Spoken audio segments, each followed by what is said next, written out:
সে ভারত বা অন্য কোনো এজেন্ট হিসাবে কাজ করছে কিনা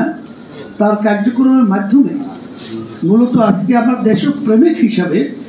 তাকে আমরা সার্টিফিকেট দিতে পারছি না। আলহামদুলিল্লাহ, সবাইকে ধন্যবাদ জানাচ্ছি। বিশেষ করে আল্লাহ রাসূল সাল্লাল্লাহু আলাইহি ওয়াসাল্লাম বলেছেন, দেশের প্রেম, দেশের ভালোবাসা ঈমানের একটা অংশ। আজকে গুরুত্বপূর্ণ আলোচনা করে আমরা শুনতেছিলাম, তবে আমার ব্যক্তিগত একটা মত আমি এখানে প্রকাশ করতে চাই যে এত দল জনগণ আলহামদুলিল্লাহ সর্বত্র আমাদের সাথে থাকার পরেও আমরা আজকে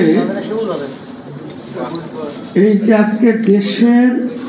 বিরোধী এক কথায় আমার এক ভাই বলে গেছিলেন যে দেশের স্বাধীনতার নেতৃত্ব দিয়েছিল শেখ মুজিবুর রহমান, তারও বিভিন্ন চুক্তির ব্যাপারে এখানে আলোচনা উঠে আসছে,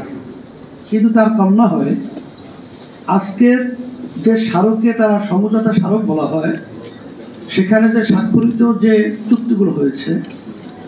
আমরা সমস্ত রাজনৈতিক এবং জনগণের একথা পরিষ্কার যেটা আমাদের দেশের জন্য কল্যাণ হয় নাই। এটা এক কথায় আজকে স্বঘোষিতই বলবো আমরা প্রধানমন্ত্রী, কারণ জনগণের নির্বাচনে সে তো প্রধানমন্ত্রী হয় নাই, আর এই সরকার এবং এই সংসদও গঠিত হয় নাই। সেই আজকে বাংলাদেশের জনগণের সাথে আসলে সে ভারত বা অন্য কোনো এজেন্ট হিসাবে কাজ করছে কিনা তার কার্যক্রমের মাধ্যমে মূলত আজকে আমরা দেশপ্রেমিক হিসাবে তাকে আমরা সার্টিফিকেট দিতে পারছি না। তা আমি বিশেষ করে যারা আওয়ামী লীগ করেন বা বিএনপি করেন বা অন্য যে কোনো রাজনৈতিক দলের সাথে জড়িয়ে আছেন, আজকে আমাদের কমরেড সাইফুল ভাই সহ অন্য আদার্স অনেক দায়িত্বশীলের কথা বলেছেন, তাদের কথা শুনে কিন্তু আসলে আমরা মুগ্ধ, এবং আমরা কিন্তু যে আশার আলো নিয়ে আজকে জাতীয় সংলাপ দেখেছি, আলহামদুলিল্লাহ আমার মন বলছে ইনশাআল্লাহ আমরা লক্ষ্যে পৌঁছে যাবো ইনশাআল্লাহ। সেই হিসাবে পরবর্তীতে আমরা জাতীয় সংকট, জাতীয় এর সমাধানের জন্য আমরা বিভিন্ন রাজনৈতিক দল এবং উল্লেখযোগ্য বাংলাদেশের দেশপ্রেমিকদের সাথে, বিশেষ করে সাংবাদিক যারা নাকি দেশপ্রেমী রয়েছেন, এখানে আমার এক ভাই বলে গেছেন যে আওয়ামী লীগ করে অনেকে দেশ স্বাধীন করছে এই একটা আন্তরিকতার কারণে,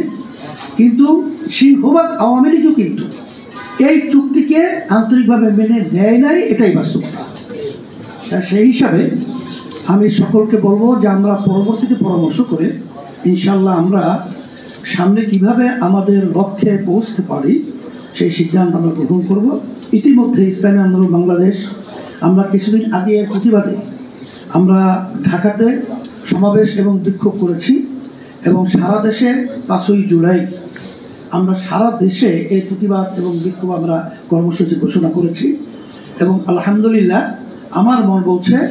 যদি আমরা ব্যক্তির স্বার্থ, দলের স্বার্থ এইটাকে আমরা যদি অগ্রাধিকার না দিয়ে দেশ এবং ইসলাম মানবতার স্বার্থকে অগ্রাধিকার দিই, আমার মন বলছে লক্ষ্যে পৌঁছতে খুব বেশি সময় লাগবে না ইনশাআল্লাহ। সবাইকে ধন্যবাদ জানিয়ে